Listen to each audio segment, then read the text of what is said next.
राम राम। आप देख रहे हैं हरियाणा का नंबर 1 और सबसे भरोसेमंद news channel India news Haryana. मैं हूं आपके साथ ज्योति सांगवान।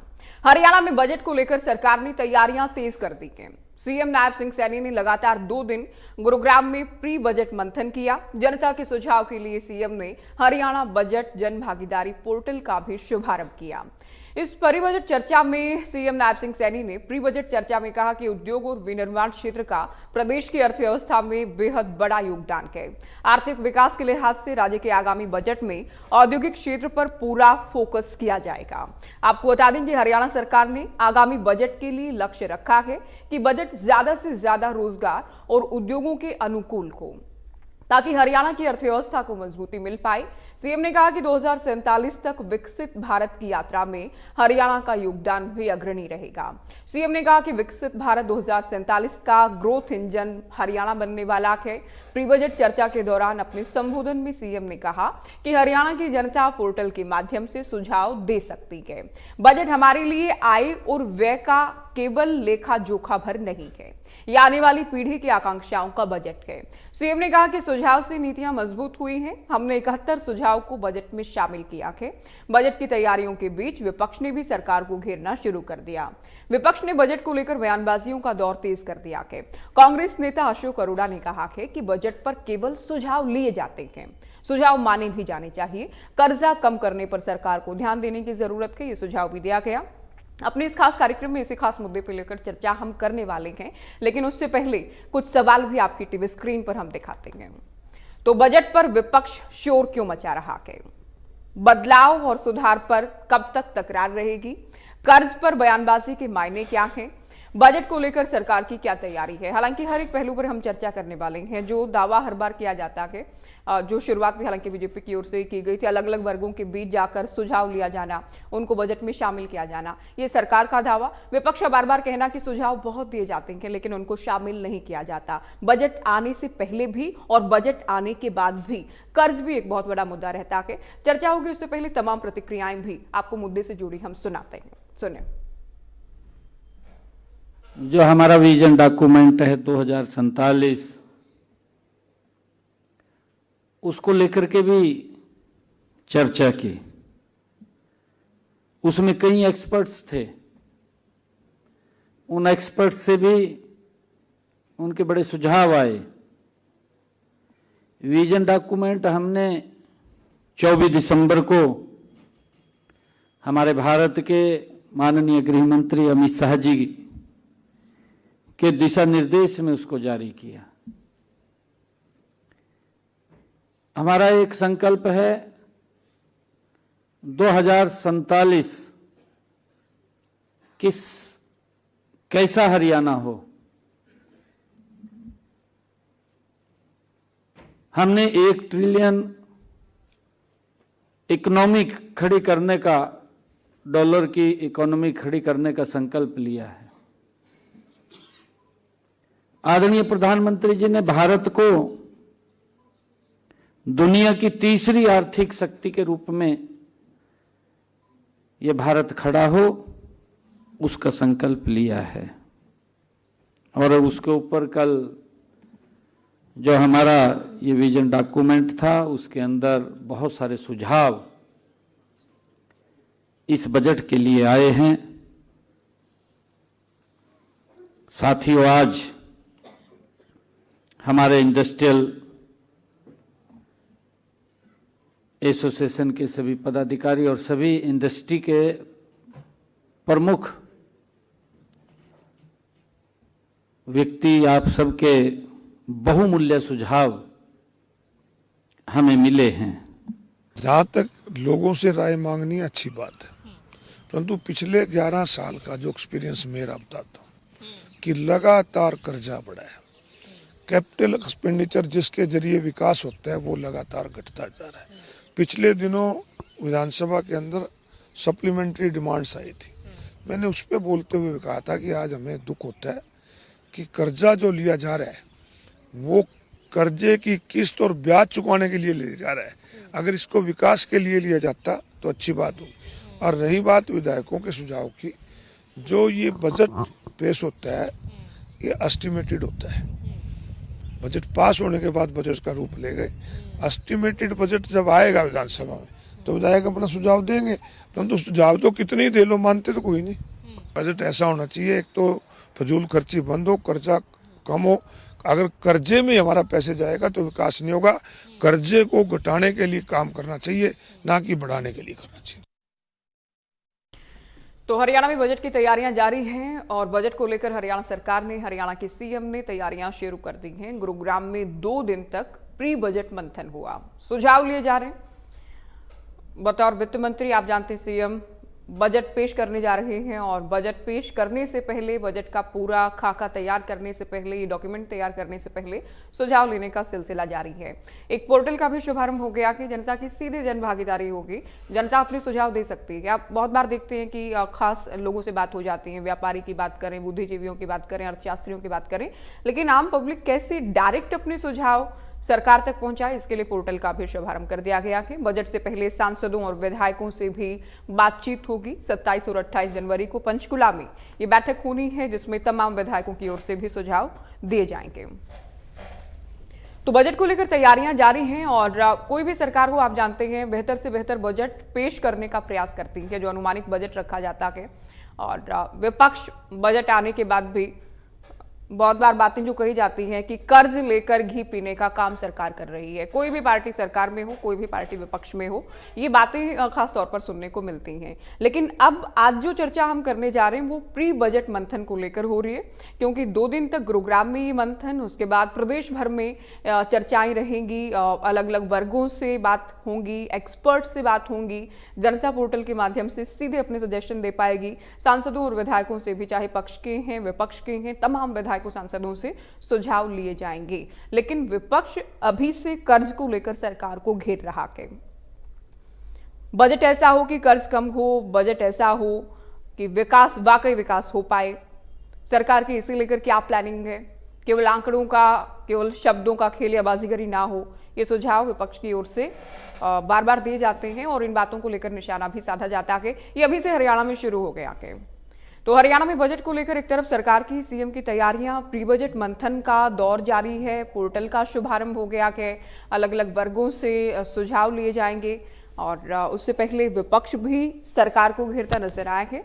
विपक्ष ने कर्ज को लेकर नसीहत दी है, साथ ही ये भी कहा है कि जो सुझाव लिए जाते हैं उनको शामिल भी तो किया जाना चाहिए, उन्हें माना जाए, उन्हें बजट में शामिल किया जाए, तभी सुझाव लेने या सुझाव देने का कोई फायदा रहता है। तो क्या क्या सवाल रहेंगे वो हमने आपको दिखाया, क्या क्या रिएक्शन आए हैं, क्या क्या प्रतिक्रियाएं हैं वो आपने सुनी हैं, और क्या किस तरह से तैयारियां चल रही हैं वो भी हमने आपको ग्राफिक्स के माध्यम से दिखाया है। अब कुछ खास मेहमानों के साथ चर्चा भी आज के इस मुद्दे को लेकर हम करने वाले हैं।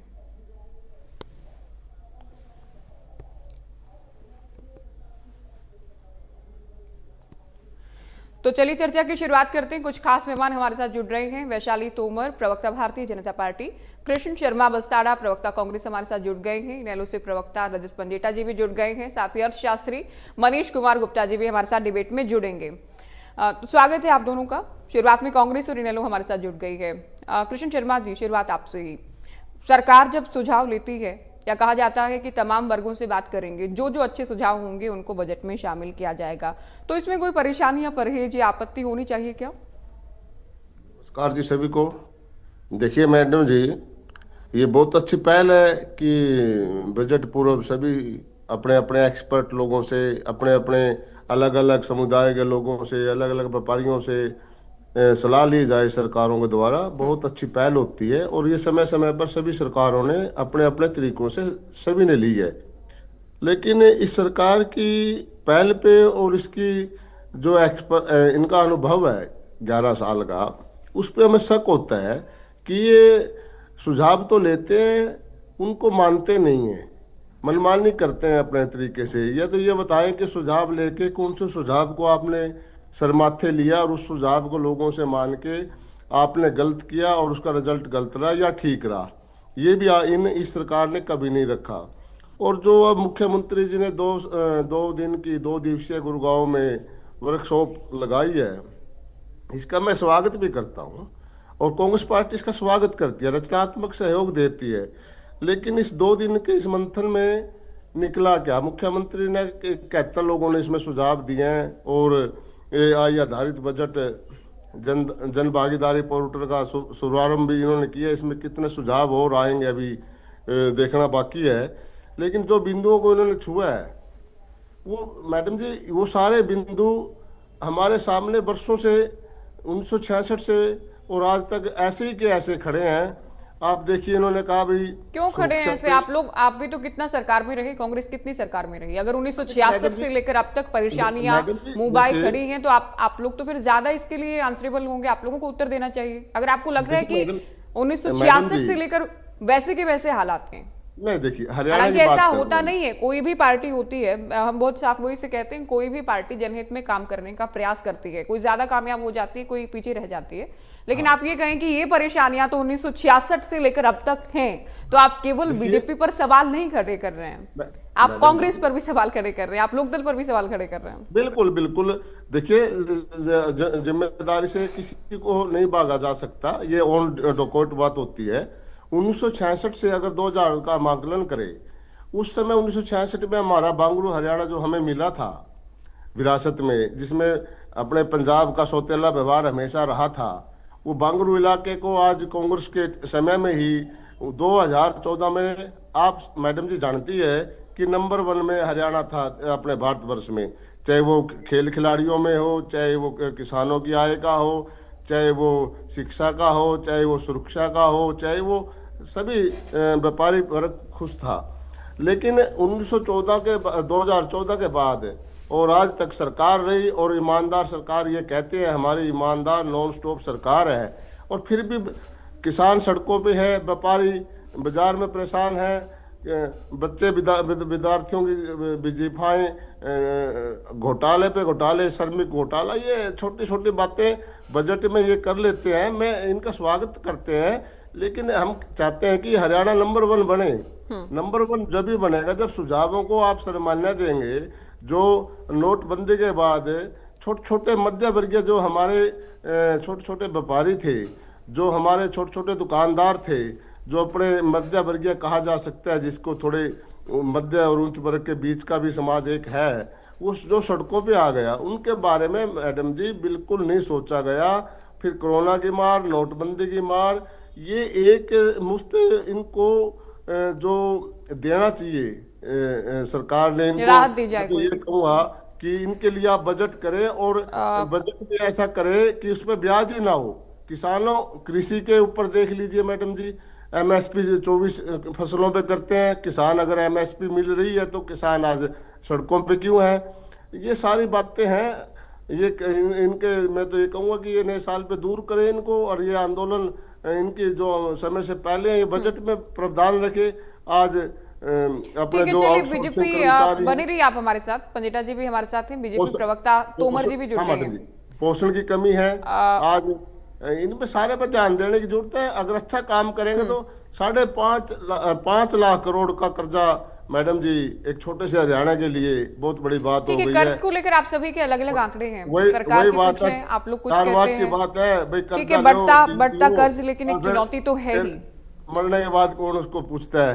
तो ये बात है मैडम जी, कर्जा भी बढ़ रहा है और समस्याएं विकट ऐसे की ऐसे। ठीक है शर्मा जी, आपने विस्तार से अपनी बात कह ली है। तोमर जी, देखिए विपक्ष, क्योंकि हालांकि पहली बार नहीं हो रहा है, केंद्रीय मंत्री, वर्तमान में केंद्रीय मंत्री पूर्व मुख्यमंत्री मनोहर लाल भी इस तरह से सुझाव लेते थे। ये एक अच्छी, आप कह सकते हैं, शुरुआत उस वक्त भी थी, इसे आगे भी ले जाया जा रहा है, ये भी काबिले तारीफ है।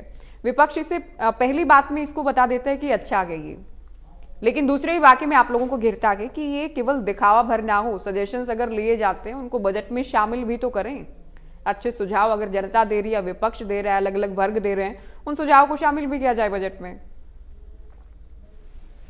जी बिल्कुल। देखिए, मैं आपको बताना चाहूंगी, अब विपक्ष ने तो एक तरह से, आई एम सॉरी, मैं क्या आपका नाम जान लूं एक बार? ज्योति सांगवान जी। हाँ ज्योति जी, देखिए मैं बताना चाहूंगी आपको, विपक्ष ने क्या है ना, गिनी चुनी कुछ लाइनें रट ली हैं और उसको वो क्या है, उसको वो बोलना ही है। अब विपक्ष है, कुछ ना कुछ तो वो जवाब देगा ही, निकालेगा, चाहे कितने बेहतरीन काम क्यों ना हो, कितना बेहतर काम क्यों ना किया जाए, लेकिन उसके बाद भी आप देखें कि इनको कोई ना कोई एक गिनी चुनी 10-12 लाइनें इन्होंने रट रखी है कि रोजगार नहीं मिला, बेरोजगारी है, महिलाओं का शोषण, जो है इंफ्रा पे काम नहीं हो रहा, सड़कें टूटी हुई है, सीवर ठीक नहीं है, तो इनका गिना चुना एक रोना है, कभी वोट चोरी, कभी कुछ, और हर चीज पर ये फेल हो जाते हैं। आप बट चलिए, मोदी इनकी प्रस्ताव बात को बोलते नहीं रहते मैं प्राथमिकता दूंगी। मैं आपको बताना चाहूंगी कि क्या ऐसा गलत कर दिया मुख्यमंत्री जी ने, 2 दिन से वो जो जनता के सुझाव ले रहे हैं, इसमें कोई, मैं ये कहूंगी कि कोई जिस व्यक्ति में जो बिल्कुल ही अपने देश का हित नहीं चाह रहा है या अपनी जनता का हित नहीं चाह रहा है, वो भी इस पर कोई कमी नहीं निकाल सकता, क्योंकि ये पुराने पुराने कालों से भी अगर आप देखा जाए, जो व्यक्ति, जो मुख्यमंत्री, जो जनता का शासक, जो एक सूबे का मुखिया जनता के हित के लिए उसी से सुझाव ले रहा है, उसी से बात करना चाह रहा है, इसमें आखिर कहां कमी रह गई, इसमें आखिर कहां गुरेज रह गया? ये तो सिर्फ सोचने की बात है। इनको बोलते हुए ये भी नहीं सोचते हैं कि भाई हमें चैनल के माध्यम से, आपके चैनल के माध्यम से, ज्योति जी के माध्यम से, हरियाणा इंडिया न्यूज के माध्यम से, कि पूरा हरियाणा हमें देख रहा होगा, वो क्या सोचेगा कि भाई जनता हमसे जुड़ रही है, जनता सीधे सीधे सरोकार कर रही है, जनता सीधे सीधे बात कर रही है, जनता अपनी समस्याओं का समाधान चाह रही है। फिर इसमें आखिर कहां कमी रह जाती है जो ये बैठकर यहाँ पर इस तरह की बात करने लग जाते हैं? आखिर कोई तो एक विषय, कोई तो एक बात, कोई तो एक ऐसा मुद्दा, कोई तो एक ऐसा नियम, कोई तो एक ऐसी चीज बता दें कि चलो हाँ, ये हरियाणा की जनता के लिए माननीय मुख्यमंत्री जी ने अच्छा किया है, तो कुछ भी कहे उसी पर कमी निकालने लग जाते हैं। मुख्यमंत्री वहां 24 घंटे जनता की समस्याएं सुनते हैं, उस पर भी कमी निकालने लग जाते हैं। जब आस पड़ोस के जो पंजाब से भी लोग आकर अपनी समस्याएं सुनाने आते हैं, तो उस पर भी ये कहते हैं कि भाई ये कौन सा अच्छा काम कर दिया, कुछ तो इनके मुंह से अच्छा नहीं निकलता। ये देखे किस तरह के आज इंफ्रा है, कि इन्होंने ये बताया कि जो उद्योग के लिए जो बजट पहले 809,000 करोड़ था, उसको बढ़ाकर दुगना कर दिया। इनको इस पर खुशी होनी चाहिए, उसमें तो सभी आ रहे हैं ना। उसमें ये थोड़ी ना है कि भाई बीजेपी के जो कार्यकर्ता हैं, जो बीजेपी को वोट दे रहे हैं, वही उन सड़कों पर चल रहे हैं, वही उन फैक्ट्रियों का इस्तेमाल कर रहे हैं, वही उस हवा को ले रहे हैं, वही उस पानी को ले रहे हैं, वही उस इंफ्रा को ले रहे हैं। ऐसा तो कुछ नहीं है। जो है सिर्फ जो भी कुछ हित साध रही है जनता के लिए सरकार, जो है वो सिर्फ हरियाणा की सारी जनता के लिए कर रही है। वो सारी जनता के लिए नियम बनाती है, सारी जनता के लिए नीतियां बनाती है, सारी जनता के लिए कानून बनाती है। उसमें ना वो ये देखती कि कांग्रेस है, ये बीजेपी है, ये इनेलो है, या आम आदमी पार्टी है, वो तो सभी के लिए इंक्लूड होता है। फिर आखिरकार क्या समस्याएं इनको हो जाती है? इनको कोई समस्या नहीं है। आखिरकार ये बस अपनी, जो इनको अब जनता भूलते जा रही है, धीरे धीरे धीरे धीरे आप देखें कि जो कांग्रेस का ग्राफ है, जो इनेलो का ग्राफ है, वो गिरता जा रहा है। तो इसलिए इनको कुछ ना कुछ उस पर खामियां निकाल के, कुछ ना कुछ ऐसी बातें निकालनी होती है कि उस पर एक मुद्दा बन जाए, उस पर एक टिप्पणी बन जाए, और उस पर ये बैठकर कुछ ना कुछ यहाँ पर बैठने के लिए इनको मिल जाए, कि लोग इनको याद रखें कि भाई हम भी है, हम थे कभी, और हमें दोबारा आना है। तो इसलिए अब कुछ ना कुछ तो राग अलापेंगे। लेकिन मैं आपको अगर संस्कृति के माध्यम से भी बताऊं और सनातन धर्म के माध्यम से भी बताऊं, जिस तरह से हमारे नरेंद्र मोदी जी अपने सनातन के लिए, अपने विकास के लिए, और भाजपा जो है, सनातन धर्म की बात कहां से ले आई आप? मुख्यमंत्री नायब सैनी जी जो है, जो जनता के लिए काम कर रहे हैं, उसके लिए भी मैं आपको बताना चाहूंगी कि जनानाम मतदाताए राष्ट्रीय च पर्याजते से एवं सफलो राजा लोकहिते निरंतर सदा। जो शासक जनता की राय को अपनाकर राष्ट्र हित में कार्य करता है, वो सदा ही लोक कल्याण के लिए सफल होता है। तो इसमें इन्हें क्या दिक्कत है? हमेशा से ऐसा चला रहा है। आपने देखा कि अगर हम पुरानी उनको भी देखें कि जो भी शासक सफल हुए हैं, वो जनता की बेहतरी के लिए जब जनता को सुनते हैं, उसके लिए नियम बनाते हैं, उसके लिए कोई प्रावधान बनाते हैं, वही सफल शासक कहा जाता है। तो ठीक है, चलिए मैं इनेलो को भी शामिल कर रही हूँ चर्चा में। पंजेटा जी, विजन डॉक्यूमेंट 2047 पर चर्चा हो रही है, और विजन जो भारतीय जनता पार्टी या केंद्र की सरकार लेकर चल रही है, विकसित भारत 2047 का, उसमें हरियाणा भी अग्रणी रहेगा और इसमें बजट भी बड़ी भूमिका अदा करेगा, दावा सीएम का। देखिए ज्योति जी, 5 ईयर प्लान तो सुना था, 33 ईयर प्लान पहली बारी भाजपा के मुंह से सुनने को मिल रहा है। पिछले 12 वर्ष में ये विकास नहीं कर पाए, इन्हें और 21 वर्ष चाहिए विकास करने के लिए। विकसित तो 5 साल में भी हो सकता था, 12 साल तो हो गए। लगभग 4 लाख करोड़ का, 3.5-3.5 लाख करोड़ का आंकड़ा तो पिछली बारी बजट में दे दिया था। अब ये अनुमानित है कि 4 लाख करोड़ के आसपास का जो इस बजट के अंदर है, हरियाणा के ऊपर कर्ज होगा। भाजपा के आने के बाद ये हालत हो गई है कि जो पहले से कर्ज लिया हुआ है, उस कर्ज का ब्याज चुकाने के लिए भी हरियाणा सरकार और कर्ज लेती है। ये हालत आज हरियाणा की हो गई है। बड़ी बड़ी बातें करने से कुछ नहीं होता, बड़े बड़े भाषण देने से, मंत्र पढ़ने से कुछ नहीं होता। धर्म की बात करते रहो और घी कर्ज लेते रहो और घी पीते रहो। कहां जनता को भटका रहे हो? युवाओं के लिए नौकरी है आपके पास? पिछली बार का मैनिफेस्टो में 2 लाख पक्की नौकरी की बात थी, फिर कॉपी पेस्ट कर दिया इस बार। युवाओं को इजराइल भेज रहे हैं, कभी रशिया और यूक्रेन के युद्ध में भेज रहे हैं, डंकी के जरिए बच्चे बाहर जा रहे हैं, कईयों की तो बॉडी वापस आ रही है, कईयों की बॉडी भी वापस नहीं आ रही, कईयों को डिपोर्ट किया जा रहा है पीट पीट कर, हाथों में हथकड़ियां बांध कर।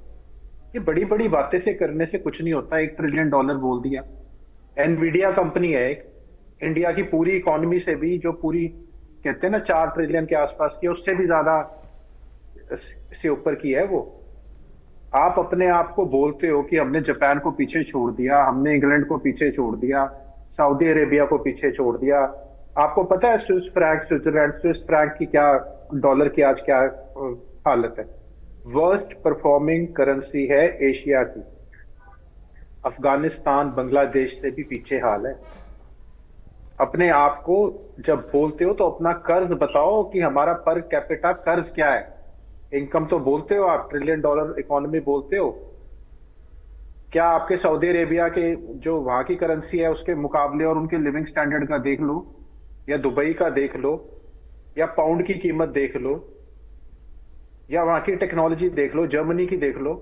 किससे करोगे आप? यूरो से किससे मुकाबला कर रहे हो? अपनी हालत आप इनइक्वालिटी के अंदर, अब मुझे पता है इनइक्वालिटी के अंदर जो आया आंकड़ा, उसमें हिंदुस्तान नंबर 1 के ऊपर है। 1% के पास सारी की सारी संपत्ति है, बाकी अगर निकाल दो तो किसी के पास कुछ नहीं। आप बड़ी बड़ी बातें करते हो, 3rd लार्जेस्ट इकोनॉमी, 47 तक ये करेंगे ये करेंगे। विधायकों की अभी हाल ही में पीछे आपने कभी ग्रांट बढ़ानी हो, कभी कुछ करना हो विधायकों का, तो आप 2 मिनट नहीं लगाते हो। किसानों के लिए, आपके लिए कर्ज माफ नहीं होता। सेंटर में उद्योगपतियों के लिए आप उनका पैसा राइट ऑफ करते हो लोन उठा के। एडवर्टाइजमेंट पे एडवर्टाइजमेंट, उत्सव पे उत्सव, उत्सव की घोषणा, उसके लिए उसकी उस उत्सव की एडवर्टाइजमेंट, योजना की घोषणा, उसके बाद उस योजना की एडवर्टाइजमेंट। फल स्वरूप कुछ हो ना हो, पोस्टर पे पोस्टर, फ्लैक्स, एड ना। युवा, आप बता दीजिए, युवा की दुर्दशा है कि आप बजट से कौन कौन उम्मीद करता है? हरियाणा की सारी जनता उम्मीद करती है। हरियाणा की पहले की सारी जनता को 3.5 लाख रुपए सेंटर का कर्ज और 1.5 लाख रुपए अलग से हरियाणा की सरकार का कर्ज, टोटल 5 लाख हर व्यक्ति के ऊपर कर्ज है। आपकी भाजपा की तीसरी सरकार की देन है ये। किसान है, किसानों की ऐसी दुर्दशा। किसानों की आय दुगनी करनी थी 2022 तक, जैसे 2047 तक। क्या किसानों की आय? आत्महत्या, कर्ज 3 गुना 4 गुना, जीएसटी उसके ऊपर, किसानों की कमर तोड़ दी। कर्मचारी ले लो, कर्मचारियों की बुरी हालत है, ना ओपीएस है, ना कर्मचारियों को कच्ची नौकरी, HKRN, फिर उनको बाहर निकाल देते हैं कंट्रैक्ट के हफ्ते, आंकड़े बढ़ाने के लिए नौकरियां दी, चलो भाई उनको फिर निकाल दिया। ऐसी अग्निवीर दे दी। महिलाएं खुश नहीं है, घोटालों पे घोटाले, कितने घोटाले पंडिता सरकार जी, के अंदर। क्योंकि बहुत बार आप लोगों से भी हम चर्चा करते हैं और अलग अलग नेताओं के इंटरव्यू भी मैं करती हूँ। विपक्ष वाले सभी कहते हैं हर एक वर्ग परेशान है, हम उसे भी मान लेते हैं, उसे भी सुन लेते हैं। सरकार के नेता ये कहते हैं, मंत्री कहते हैं हर वर्ग खुशहाल के। लेकिन मान लीजिए हर एक वर्ग परेशान के, बार बार ये लोग सरकार भी बना रहे हैं, उससे कॉन्फिडेंस और मैसेज तो ये है कि जनता परेशान नहीं है। लेकिन आज का जो मुद्दा है कि बजट को लेकर सुझाव लिए जा रहे हैं, 71 सुझाव शामिल किए गए हैं और पोर्टल भी जिसमें जनता डायरेक्ट, कि मैं एक आम नागरिक के नाते कुछ सुझाव सीएम साहब को देना चाहती हूँ क्योंकि बतौर वित्त मंत्री वो बजट पेश करेंगे, तो मैं भी अपना सुझाव दे सकती हूँ या आप भी सुझाव दे सकते हैं, आम नागरिक सुझाव दे सकता है। तो ये आपको कैसा लगा? क्या ये अच्छी एक पहल है? क्या इसकी तारीफ होनी चाहिए या ये भी केवल एक दिखावा भर के? सिर्फ दिखावा है ज्योति जी। आप एक सुझाव देके देख लीजिए, देखते हैं कि अमल करते हैं कि नहीं। सुझाव, खर्चा कम, मैंने अभी आपको बताया क्या इन्होंने खर्चा कम किया? जो बजट क्या है, जो पैसा है, उसके बाद मूलभूत सुविधाओं के लिए हर मुझे लगता है विधानसभा सत्र में सभी विधायक, इनके अपनी पार्टी के विधायक भी, केवल मूलभूत सुविधाओं के लिए। स्वच्छ पानी तक नहीं है, लोगों की जान जा रही है, गुजरात तक का आ गया है, अभी आपको पता है कितने लोग मरे। स्वच्छ पानी नहीं दे सकते। आपको अगर मैं अभी बताऊं हरियाणा की क्या हालत है, पूरे देश में नंबर 2 पे आ गया जो अंदर यूरेनियम है। कैंसर के केसेस इतने बढ़ रहे हैं। दिल्ली, पंजाब और हरियाणा की जो वाटर की, इनकी रिसोर्स की रिपोर्ट आई, अंडरग्राउंड वाटर की। आपको पता है कि ये मूलभूत सुविधाएं क्या होते हैं? स्वच्छ पानी, बिजली, सड़क, ये तक नहीं दे पा रहे। उसके आगे आप क्या उम्मीद करते हो? अभी हाल ही में दैनिक भास्कर के अंदर एक रिपोर्ट छपी थी, उसके अंदर 3 स्टेट्स का इतना बुरा हाल बता रखा है कर्ज को लेकर उसमें राजस्थान, पंजाब और हरियाणा का हमारी हालत नंबर 2 पे आती है। हमारा जो नेगेटिव में आ रही है पंजाब की तो 72.7 जो इनका खर्च का और जो इनका कर्ज का ऊपर बोझ है, हरियाणा -30.2 और राजस्थान -16.7। कि ये जैसे हमारी 1,33,000 करोड़ की कमाई है, राजस्थान की 2,94,000 करोड़ की कमाई है, उसके बावजूद जो कर्ज के अनुपात हमारा -30 के अंदर हमारी जो इनकम का और उसका जी, पंडित जो आ जी। रहा है वो डेफिसिट। तो अब आप देख लीजिए कि हरियाणा की हालत है क्या, और ये किसकी देन है? ये सुझाव आपको लगता है, ये जो अभी तक ये सुझाव ये जो बैठे हुए हैं, इतना अपना कर्ज लेके बैठे हैं, एजुकेशन डिपार्टमेंट में पिछले साल का कर्ज था, बजट था 19,000 करोड़ का, 20,000 करोड़ से ऊपर का 21,000 लगभग करोड़ का एजुकेशन के ऊपर ये डांडा जी का बजट है। और क्या है एजुकेशन की हालत आपको पता है? कितने स्कूल बंद हो रहे हैं, मर्ज हो रहे हैं। एएससीआर की रिपोर्ट बता दीजिए। इनको पढ़े लिखे बच्चे नहीं मिल रहे हरियाणा के अंदर, जो यूनिवर्सिटी टॉपर्स हैं, अपनी यूनिवर्सिटी के, अपने हरियाणा के बच्चों को नौकरी नहीं दे रही है। बाहर के बच्चों को हरियाणा के नौकरी दे रहे हैं। क्या है बजट से क्या उम्मीद करें? नौकरियां, मैंने क्यों ठीक है, बात की नौकरियों की? कोई उम्मीद आप नहीं कहते है हैं आपको? ये मुद्दे देखिए, जो जिस हिसाब से हरियाणा के ऊपर आपकी जो मोटी मोटी बहुत बातें ही- जो हमें समझ में आई है, एक तो ज्योति जी, कर्ज नहीं, वाला बहुत- एक कर्ज को लेकर हाल बेहाल है, ज्योति जो जी, बिल्कुल ज्योति मूलभूत जी, जरूरतें हैं लोगों मैं की, खत्म वो नहीं भी कर- सरकार फुलफिल नहीं कर पा रही हो। ज्योति जी, मैं आपको बहुत शॉर्ट में, मैं ज्यादा लंबा नहीं खींचता, आपको पता है जो बात कहता हूं फिर खत्म करता हूं। बहुत ही चिंता का विषय है, इनकी मैनेजमेंट का पूरा फेलियर है। खर्चों पे खर्चे क्या इनको दिखते नहीं है? जब अपनी जेब से कुछ देना नहीं होता ना ज्योति जी, जो ये बैठे हैं राज के अंदर, जब अपनी जेब से कुछ नहीं देना तो जितना मर्जी कर्ज लो, घी पियो, ना इनके खर्चे कम हो रहे हैं। आपको भी पता है, पीछे भी अगर विधायकों के बढ़ाने थे तो भी बढ़ा के हटे हैं, वो भी न्यूज बता देता हूं मैं आपको अभी। आप बताओ कहां खर्चा कम कर रहे हैं? हेलीकॉप्टर में चलिए, घूमते हैं मुख्यमंत्री जी। विधायकों और सांसदों का कुछ भी वेतन बढ़ाया जाना है, कुछ भी बढ़ाया जाना है, उसमें तो सभी एक मत मिलते हैं। एडवर्टाइजमेंट ठीक है, इवेंट मैनेजमेंट को लेकर हुड्डा साहब भी कई बार सरकार को घेरते हैं। आप भी कह रहे हैं अपने इवेंट्स, उत्सव को अपने ले लो। आयोजन, अपने उत्सव में सरकार इवेंट ज्यादा खर्च कर रही है, जिससे कर्ज बढ़ रहा है। ठीक है, आपने विस्तार से अपनी, मुझे लग रहा है आपकी सारी बातें आ गई हैं। एक्सपर्ट भी हैं हमारे साथ, मनीष कुमार गुप्ता जी। देखिए, सरकार बजट को लेकर तारीफ करेगी, अपने आर्थिक प्रबंधन की तारीफ करेगी, विपक्ष घेरेगा ही घेरेगा, ये दोनों बातें क्लियर समझ में आती हैं लोगों को। लेकिन बतौर एक्सपर्ट आपको क्या लग रहा है, आर्थिक स्थिति के लिहाज से बात करें, हरियाणा कहाँ खड़ा है? कर्ज को लेकर क्या तस्वीर आप हरियाणा की देखते हैं? मनीष कुमार जी, आपसे मेरा सवाल। अच्छा जी, मेरे से एक सेकंड देखिए, अभी जो भाई साहब बोल रहे थे, मैं निश्चित रूप से वो जरूरी रूप से विपक्षी पार्टी के होंगे। मैं ये देख रहा था कि क्या ये चर्चा बजट की थी या एक राजनीतिक डिबेट थी, क्योंकि बजट से संबंधित उन्होंने कोई बात नहीं बोली। कर्ज बढ़ रहा है, रोजगार नहीं है, खर्च कर रहे हैं, इतनी जनरलाइज बात तो चुनावों में बोली जाती था कि वोट ले लें। एक भी बात ये सज्जन ऐसी नहीं बोल पाए जिसमें ये संबंध जाहिर हो कि भाई ये होना चाहिए था, सरकार ये नहीं कर रही है। आपको ये देखना पड़ेगा कि आंकड़े के हिसाब से हम अपनी बात कैसे कहते हैं। क्या हम ये जानते हैं कि हरियाणा में प्रति व्यक्ति आय बड़े राज्यों में नंबर 1 है, लगभग 3.25 लाख रुपए की सालाना इनकम है, जो बड़े राज्यों में किसी की भी नहीं है। अब देखिए, जीडीपी में हरियाणा का कंट्रीब्यूशन 4% है, जबकि हरियाणा की आबादी 2% है। तो ये स्थिति है। अभी एक बात उन्होंने बोली, उन्होंने कहा हमारे यहाँ एजुकेटेड बच्चे नहीं मिल रहे, बाहर के बच्चों को लेना पड़ रहा है। ये कहीं ना कहीं देश विरोधी नहीं, इसमें देश माहौल विरोधी बनाने का प्रयास नहीं, लगता वो है। वैसे आप कह सकते हैं रोजगार का अधिकार। मनीष कुमार जी, ये एक पॉलिटिकल मुद्दा है, ये इन दिनों हरियाणा में छाया है कि ग्रुप ए और ग्रुप बी को लेकर ये एक बड़ा विषय है। ठीक है, ये भी एक पक्ष है, सभी को नौकरी करने का अधिकार के, देश भर में संविधान में अधिकार है। हम बजट पर और कर्ज पर बात कर रहे हैं, क्यों ना हम बजट को लेकर बात कर लें। कहना ये है, हमें ये करना पड़ेगा कि आखिर बजट अगर हमारा आने वाला है तो बजट पर चर्चा करें। हमें ये देखना है कि राज्य का राजकोषीय घाटा कितना है, वो लगभग 3% चल रहा है। तो सरकार इसको कैसे कम करे, उस पर क्रिटिसाइज नहीं कर रही। तो समझ तो यही वजह है कि चुनावों में भी इनका परफॉर्मेंस ऐसा है, मुद्दा इनका सही भी हो तब भी ये उस मुद्दे पर बीजेपी नहीं चाहते। उस मुद्दे को फॉलो नहीं करना चाहते। हम ये देखते हैं जब भी किसी भी राज्य की, इस देश में किसी भी राज्य के आप बजट की चर्चा करें तो सबसे पहले जितना बजट है उसमें से देखें कि एम्प्लॉय की सैलरी और उनके एनुअल इमोल्यूमेंट्स क्या है। उसके बाद जब उसे माइनस कर लेंगे ना तो आपको पता लगेगा कि बजट में बचा क्या है देने को। पहली बात।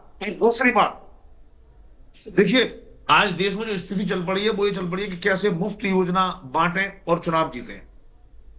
दिल्ली सरकार, हरियाणा सरकार ने लाडो लक्ष्मी योजना चलाई और चुनाव जीत लिया। कांग्रेस ये आरोप लगाना चाहिए कांग्रेस को कि आपने ऐसी योजना क्यों दी, आपके बजट में पैसे नहीं थे। कांग्रेस का भी वादा था, कांग्रेस का भी वादा था महिलाओं को प्रति महीने पैसे देने का। कांग्रेस ने हरियाणा में योजनाएं दी ऑफर में, लोगों को भरोसा नहीं हुआ। तो बजट की चर्चा पर कांग्रेस कर्ज की बात करे ये शोभा नहीं देता, क्योंकि आप तो 72,000 रुपए पर हर महिला को देने की बात कर रहे हो। उस पार्टी से आपका गठबंधन है जो पार्टी ये वायदा करके भी पूरा नहीं कर रही है, और आम आदमी पार्टी से गठबंधन करते रहे। आपने वहां बजट में क्या किया? बात ये होनी चाहिए कि जो बढ़ता हुआ कर्ज है 3,15,000 करोड़ में पहुंच रहा है, इसको कैसे कम करना है। राजस्व का बड़ा हिस्सा सिर्फ पुराने कर्ज की ब्याज में चला जाता है, इसको कैसे करना है। लेकिन ये मुद्दे पर आ नहीं रही। होना क्या चाहिए? आपने बात की कि किसानों का आप देख लो क्या हाल है, ये इतना जनरल स्टेटमेंट है, कोई भी साथ सही बात है। अरे सबसे ज्यादा एमएसपी कौन सा स्टेट देता है? कौन सा स्टेट देता है? सबसे ज्यादा एमएसपी हरियाणा देता है। अगर हरियाणा देता है तो किसानों की स्थिति उससे ही होती है। पर आप किसी भी एग्जाम्पल को सेट करने के लिए जनरलाइज बात करेंगे तो वो एक्सेप्टेबल नहीं होनी चाहिए। मेरा ये कहना, इस तरह के ठीक से आप लॉजिक रखेंगे क्या? सरकार जो चुनावी घोषणा पत्र है जिसको वो संकल्प पत्र कहते आए, और संकल्प पत्र में लोग काम कर रहे हैं क्या? अगर कर रहे हैं, क्या वो गैस सिलेंडर की सब्सिडी दे रहे हैं क्या? अगर दे रहे हैं, जनता को लाभ हो रहा है कि नहीं हो रहा है? तो अब आप जनता की हित की बात करो, फायदे की बात करो, दोनों बातें नहीं हो सकती। जिसको कहते हैं हम कल्याणकारी स्टेट हैं, वेलफेयर स्टेट की जो डेफिनेशन संविधान में दी है, हम वो हैं। ऐसे में सरकार घाटा सहकर भी जनता का लाभ चाहेगी। और ये बजट वैसा नहीं है जो राहुल गांधी बनवाते, राजीव गांधी बनाते थे। घाटे की अर्थव्यवस्था, नुकसान नोट छाप दिए, बात खत्म। तो बात यह है, क्या हरियाणा सरकार का फोकस अंत्योदय पर रहेगा? क्या हरियाणा का आप बीजेपी के काम से आप प्रभावित हैं, अच्छी बात है, इलाज मुफ्त होगा क्या? आप लोग के साथ अपनी बात कर रहे हैं, लेकिन आप विरोधियों पर इस तरह से एक तरफा हमला बोलेंगे तो फिर आपको लेकर भी कहेंगे कि आप तो केवल एक ही पक्ष देख रहे हैं। और पंजेटा जी ने जो बातें कही सारी बजट से कनेक्टेड थी, उठाई नहीं रहे हैं।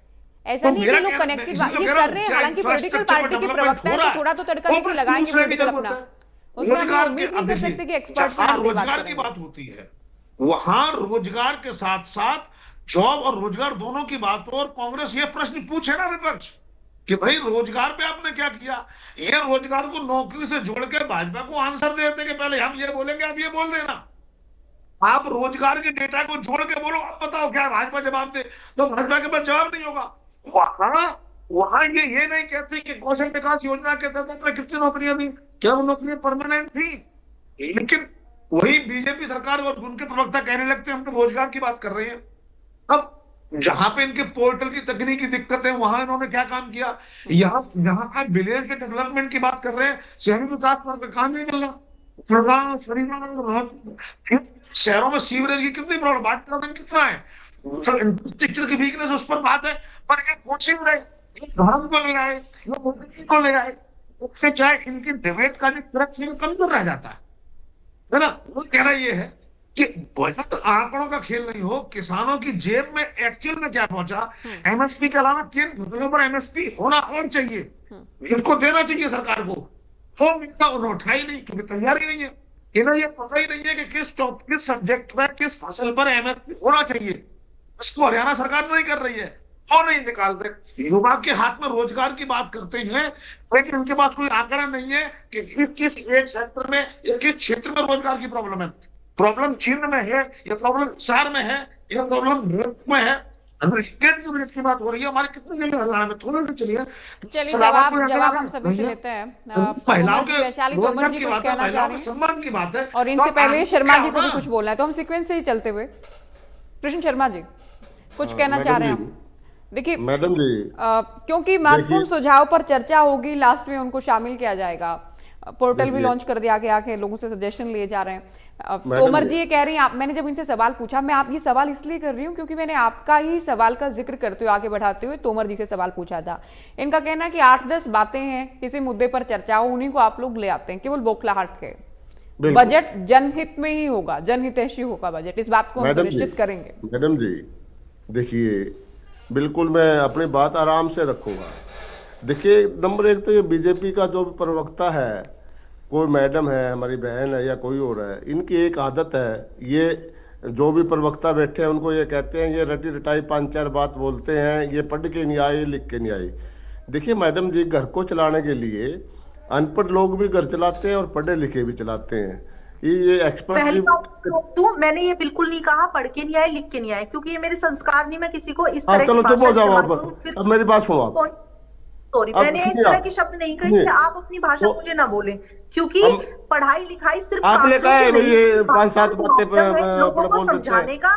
पढ़ाई लिखाई जो होती है वो चलो। सोच की ब्रॉडनेस से होती है, और ये चलो। बहुत ही, मैं कहूँ दिस इज वेरी चलो। स्कैरी थॉट के चलो। ठीक है, ठीक है, इस बात को इतना बड़ा नहीं करते हैं भैया, आप आगे बढ़ाते हैं चर्चा को। शर्मा जी आप बोलिए।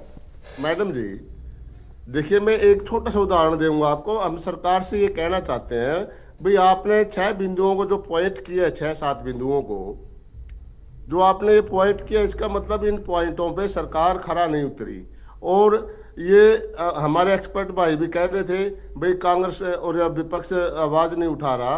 देखिए, ये बात मैं फिर वही कह दूंगा, इन्होंने कृषि की बात करी, कृषि में किसान एमएसपी ये कह रहे थे हरियाणा में मिल रही है। अगर हरियाणा में एमएसपी मिल रही है मैडम जी, तो किसान धान में घोटाला हुआ, एमएसपी उसमें अच्छा, कितनी फसलों पर एमएसपी मिल रही है जरा बता दो।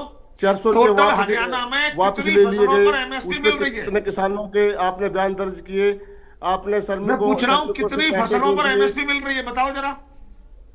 4 धान पे मिल रही है, कपास पे मिल रही है, किस पे एमएसपी टोटल कितनी में मिल रही है? तो ये घोटाला क्यों हो रहा है फिर? ये किसान सड़कों अरे पर भाई, खड़े हैं। मेरे सिर्फ इतनी सी बात बता दो, टोटल कितनी फसलों पर एमएसपी मिल रही है, बताओ। जिला वाइज जो किसान आंदोलन कर रहे हैं, इसका नाम ये- बताओ ज्योति जी, कौन बैठा है अरे ये भाई, बोल रहा है किसान बीच में? देखिए, ये आंदोलन मनीष की बात कुमार नहीं गुप्ता हुई है। मैं कह रहा हूँ कितनी क्या फसलों आप पर शास्त्री हैं हमारे साथ। MSP आपने इनके अपना बजट है, क्या बकवास कर रहे हैं? के ऊपर भी एमएसपी नहीं मिली हरियाणा के अंदर, क्या 24 फसलों के ऊपर सरकारी प्रवक्ता बन के बैठा हुआ है? ये कौन है? मनीष गुप्ता। पंजिटा जी कौन है मनीष गुप्ता? थोड़ा गुस्सा मत होइए आप, थोड़ा सम्मानित ढंग से बात कीजिए, ऐसे नहीं। टोटल 14 फसलों पर एमएसपी मिल रही है, उसमें ज्यादा है। बात को समझिए, बात ये होनी चाहिए क्या सोलर कनेक्शन के नहीं लिए मनीष कुमार जी, अभी तो मैंने आपसे सवाल नहीं पूछा है, कांग्रेस प्रवक्ता से मैं सवाल पूछ रही हूँ, तभी चर्चा हो पाएगी सार्थक ढंग से।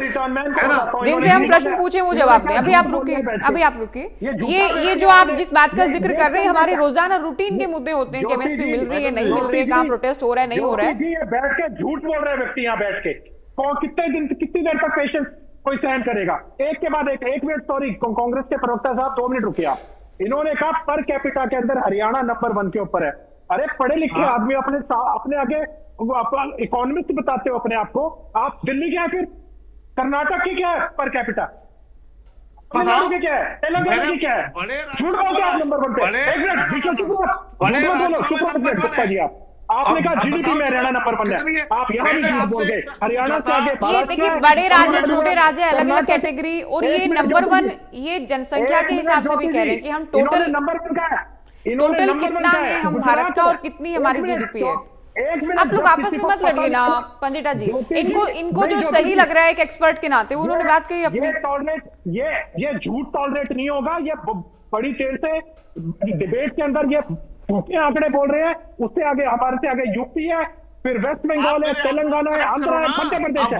ये क्या नंबर 1 क्या बोल रहे हो? प्रश्न ये होना चाहिए कि नहीं देखिए, अब समय खराब हो रहा है पंडिता जी, आप आपको मैं समय दूंगी ना। अभी आप दोनों रुकिए, दोनों की ऑडियो को नहीं डाउन कीजिए, दोनों की ऑडियो डाउन कीजिए, दोनों को म्यूट कर दिया। मेरी बात सुनिए एक बार, आप 1 to 1 लड़ाई करेंगे तो समय बर्बाद होगा। पंडिता जी 1 to 1 लड़ाई करेंगे, समय बर्बाद होगा। अभी कांग्रेस प्रवक्ता को आप सुन रहे हैं, इनके बाद नंबर है बीजेपी का, उसके बाद मैं आपके पास आती हूँ, तब आप कहिएगा। आप जो कह रहे हो सिंगल वाक्य में भी आगे आपको लगता है कि ये बीजेपी की भाषा बोल रहे हैं, ठीक है, इनका अपना ओपिनियन है, इनके अपने सुझाव हैं, अपनी बातें, वो ये कह रहे हैं। अभी आप रुकिए पंडिता जी। शर्मा जी आप अपनी बात पूरी कीजिएगा, बोलिए। जी देखिए, मैं जो 5-6 सुझाव सरकार ने रखे हैं, मैं उसमें सुझाव भी देना चाहूँगा कांग्रेस विपक्ष के नाते। मैं कहता हूँ कि जैसे सुरक्षा की बात है, सुरक्षा ये करे। सुरक्षा में आप हरियाणा में देख लो, सुरक्षा का बुरा हाल है। आए दिन कहीं कत्ल हो रहे हैं, कहीं अपहरण हो रहे हैं, कहीं मार के बॉडी जला दी जाती है और नहर में फेंक दी जाती है। हर जिले में हो रहा है ये इसमें सरकार मुस्तैदी बरते और इसमें विपक्ष भी आपका साथ देगा। और दूसरा, कृषि के बारे में अगर आप सही मायनों में किसानों के प्रति ठीक है और MSP आप 24 फसलों पे दे रहे हैं, तो हम जानना चाहते हैं कि किसान सड़कों में क्यों है। जिला वाइज कल करनाल में था धरना, कल कुरुक्षेत्र में होगा, अम्बाड़े में होगा। इनको आप राजी कीजिए, इनको आप दीजिए, बताइए भाई ये MSP दे दिए आपको, आप लिखित में दीजिए। तो ये सारे हम सुझाव देते हैं, बजट बढ़ाए और उनको दे। और स्वास्थ्य के बारे में मैडम, डॉक्टरों की हड़ताल क्यों, और उनको मतलब हॉस्पिटलों में रेफरर होते हैं। कोई भी मरीज अगर घरोंडा या करनाल में या सोनीपत में जाएगा, उसको PGI के लिए रेफर कर देते हैं। रेफरेंस स्वास्थ्य बन गया। शिक्षा में हमारी बहन बेटियां, उनको गरीब की बच्चियां प्राइवेट अपने सरकारी स्कूलों में कौन जाते हैं आज प्लस टू तक? ज़्यादातर पिछड़ा और दलित समाज के बच्चे जाते हैं। उनके लिए क्या है? अभी लाडो लक्ष्मी में अगर इनका बजट कम था, 21 रुपये इलेक्शन के लिए इन्होंने घोषणा कर दी, अब 1000 रुपये कम देंगे, 1100 रुपये देंगे। ये सारी बातें हम इनको सुझाव देते हैं, भाई आप वही काम करिए। हमें अगर हमने गलत किया होगा तो हम सजा भुगत रहे हैं ना 12 साल से। आप तो ना ऐसा काम कीजिए, आप कम से कम। हाँ, ये अच्छी बात है कि अगर हमने सही नहीं किया तो हमें तो पब्लिक ने, वोटर्स ने घर बैठा ही दिया है ना। और अब सरकार, सवाल भी सरकार से होंगे, आलोचना भी सरकार की होगी, नसीहत भी सरकार को दी जाएगी। अच्छी बात आप कह रहे हैं मैडम जी। मान लो मूलधन 100 रुपये, मान लो मूलधन, ये एक्सपर्ट जी भाई साहब कह रहे हैं, घर और सरकार, राज्य, ब्लॉक इकाई, छोटी इकाई से लेकर बड़ी इकाई तक, छोटी इकाई घर और बड़ी इकाई राज्य होता है। घर जिसको चलाना आ गया उसको राज्य चलाना आ गया। 100 रुपया को आपने प्रतिशतों में बांटना है। अब ये प्रतिशतों की बात करते हैं यहाँ पे, क्या हरियाणा का आमजन जो किसान है, मजदूर है, गरीब है, छोटा दुकानदार है, ये प्रतिशतों की इनकी आवाज़ को समझ पाएगा? अगर प्रतिशत पे आप आना है तो मैं हर चीज़ का प्रतिशत दे दूंगा, तो नेट पे सारी उपलब्ध है। इन बातों पर हमें नहीं आना, हमें 100 रुपया का बंटवारा चाहिए सामान्य रूप नहीं। से। आप लोग जो बजट बनाते थे, क्या उससे अलग कोई बहुत बड़ा परिवर्तन हो गया बजट बनाने के पैटर्न में? देखिए मैडम जी, हरियाणा जब बना, 71,000 का बजट था हमारा, 71 करोड़ का, 71,000 करोड़ का। और जब कांग्रेस के 96,000 का था, आज 3 लाख करोड़ का बजट हो गया। बताओ, 3 लाख करोड़ रुपए थोड़े होते हैं क्या? तो चलिए, 3 का तो हालांकि अभी नहीं हुआ है। उस समय वैशाली तोमर जी, जैसा पैसा था, वैशाली तोमर जी बहुत देर से बोलना चाह रहे हैं। एक तो ये बंदर विकसित भारत, विकसित हरियाणा, बहुत दूर का आप लोगों ने विजन रख दिया आगे। पंजिटा जी अभी चर्चा में नहीं है, उनका कहना था ड्रामेबाजी है मैडम जी, इसलिए हम इनको कह रहे हैं। और ये शर्मा जी के शब्दों में ड्रामेबाजी है जो बजट को लेकर जो चल रहा है, कांग्रेस को ये लग रहा है। हमें भरम नहीं चाहिए, हमने मरम चाहिए लोगों का। मरम करिए, भरम जाल से बाहर निकाल के इनके जो मरम है, इनकी मरम पट्टी कीजिए। लोगों के हाहाकार मची हुई चारों तरफ, इसको दूर कीजिए। अगर आप सही है तो ठीक है शर्मा जी। मतलब बजट से लोगों को कुछ ऐसा मिले कि हाँ बजट आया ही समझ में आए। एक तो अलग अलग विभागों का बजट घटाने को लेकर भी विपक्ष बहुत बार घिरता है कि कितना % बढ़ा, कितना नहीं बढ़ा। पहले से कर्ज है और कर्ज लिया जा रहा है उसका ब्याज उतारने के लिए, एक्सपेंडिचर पे कितना आप खर्च कर रहे हैं। बहुत सारी चुनौतियां ऐसी हैं सरकार के सामने जो विपक्ष तो सवाल उठा भी रहा है, और कई बातों में, कई मोर्चों पर आप कह सकते हैं बहुत जेन्युइन भी होते हैं विपक्ष के आरोप। मैडम जी, 100 रुपये को आपने सभी, ठीक है शर्मा जी, अब सुनेंगे भी तो सुनिए, तो आप बीजेपी को सुनिए भी। जिस तरह से बहुत भोलेपन के साथ हमारे कांग्रेस के प्रवक्ता ने बात कही, उसमें बहुत सारी बातें इन्होंने बहुत अच्छी कही। अगर इस तरह की बातें पूरे कांग्रेस में लोगों के मन में आ जाएं तो कांग्रेस में सही मायने में सुधार हो सकता है। लेकिन अब ये विपक्ष है, अब ये हमारा तो बिल्कुल पक्ष नहीं रखेंगे, अपना पक्ष ही रखेंगे, इसलिए इनको कुछ तो कहना ही है। तो वो ये कह रहे हैं, जिसकी जो आप देख भी रहे होंगे कि इनके भोलेपन से जाहिर हो रहा है कि इनकी बातों में भी जो ये हम पर आरोप लगा रहे हैं वो सीधा कॉन्फ्लिक्ट आपको समझ आ रहा है। अब ये इन्होंने बात कही किसानों की, मैं एक बार करके बता देती हूँ कि फर्स्ट ऑफ ऑल तो जो ये बार बार आरोप लगाते हैं कि इतना कर्ज हो रहा है, वो कर्ज नहीं है, वो निवेश है। वो निवेश जो कांग्रेस के टाइम पे कर्ज लिया जाता था और सिर्फ अपने खातों में जाता था, अपने घरों में जाता था, अपने पास जाता था, और वो जो निवेश है आज जो सड़कों से पहुंचा, शहरों से गांव तक पहुंचा, हर घर घर तक पहुंचा, और उन गांवों के माध्यम से, उन गलियों के माध्यम से, उन सड़कों के माध्यम से आज इस तरह से हाईवे का निर्माण किया गया कि जो जिस तरह से हरियाणा की जो जमीनें हैं वो भी आज आसमान छू रही है। ये हरियाणा आज आप देखेंगे कि कितना हाई लेवल का, मैं ये कहूंगी कि स्टेट बन चुका है। तो आप एक एक करके मैं आपको इन्हें समझा देती हूँ। इन्होंने कहा कि भाई ये किसानों को कुछ नहीं देते, किसान इनसे नाराज हैं और इन्होंने किसानों के लिए कुछ नहीं किया। ठीक है, इन्होंने किसानों के लिए बहुत कुछ किया होगा, लेकिन हमने जो किया वो मैं बता देती हूँ। हमने जब से भाजपा की सरकार आई है 2014 से अब तक किसान पीएम किसान योजना के माध्यम से 6000 सालाना जो रुपए हैं वो सीधे सीधे उनके किसानों के खाते में पहुंचे हैं, जो इन्होंने कभी नहीं किसानों को सम्मान निधि के माध्यम से दिए। हमने फसल बीमा योजना के माध्यम से सूखा, बाढ़, ओलावृष्टि जैसी जितनी भी आपदाएं होती हैं उनकी सुरक्षा के लिए सारा जो कभी कांग्रेस ने नहीं दिया वो सीधा सीधा मुआवजा उनके किसानों के खाते में पहुंचता है, जो सिर्फ भाजपा सरकार ने दिया।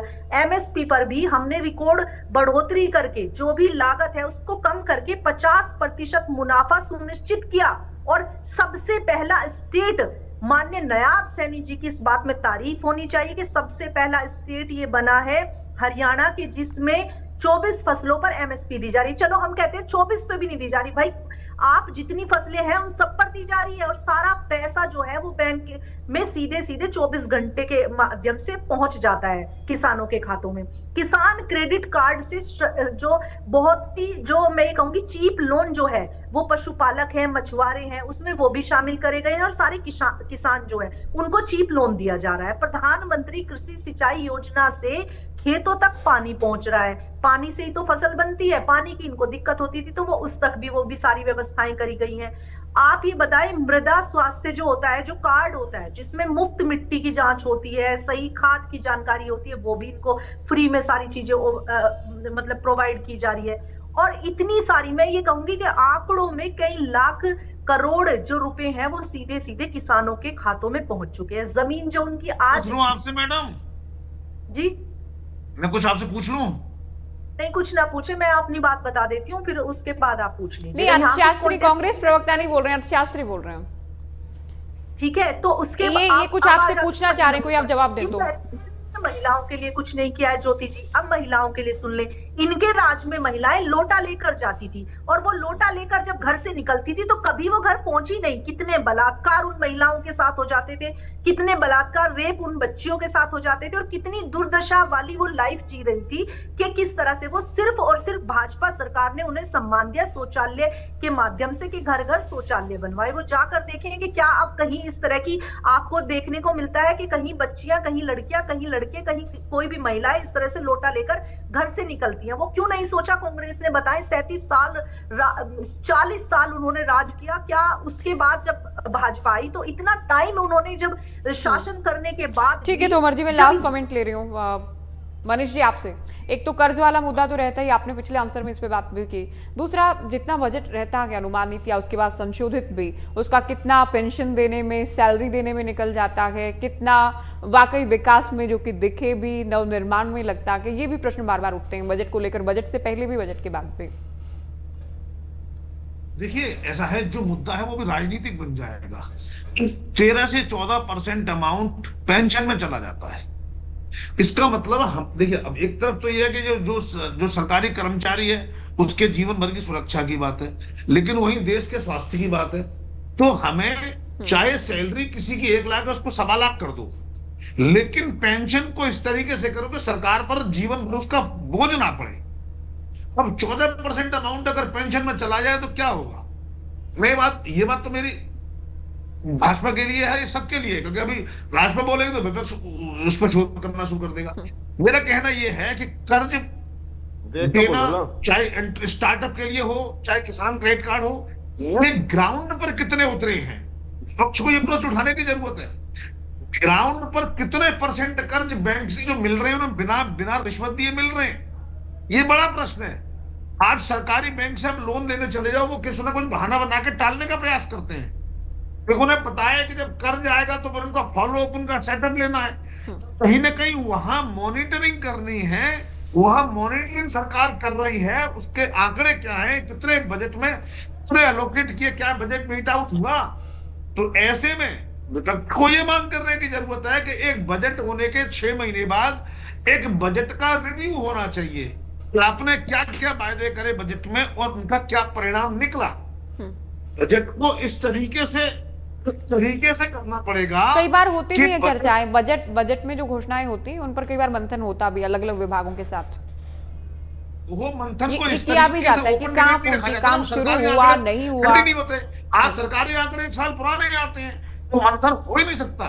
इसके लिए जरूरी है कि भाजपा सरकार जो इस समय हरियाणा में है वो इस तरीके की व्यवस्था बनाए कि आंकड़े जल्दी जल्दी मिले, हर क्वार्टर का आंकड़ा अगले महीने मिल जाए। जब बड़ी बड़ी कंपनियां अपनी बैलेंस में बनवा के साइन करा लेती है ऑडिटर से, तो सरकार भी आंकड़े दे सकती है। सरकार के पास इंफ्रास्ट्रक्चर बड़ा है, विपक्ष को वहां प्रश्न उठाने की जरूरत है। ठीक है, को चलिए इस बहुत तरह के बहुत प्रश्न शुक्रिया उठाने मनीष जी, चाहिए आपका कि- बहुत शुक्रिया, आप तीनों का आप लोग चर्चा में शामिल हुए। पंजेटा जी भी नेलोर से थे हमारे साथ, आपका भी बहुत शुक्रिया। तो प्री बजट मंथन को लेकर हमने चर्चा की। फिलहाल दीजिए इजाजत, नमस्कार।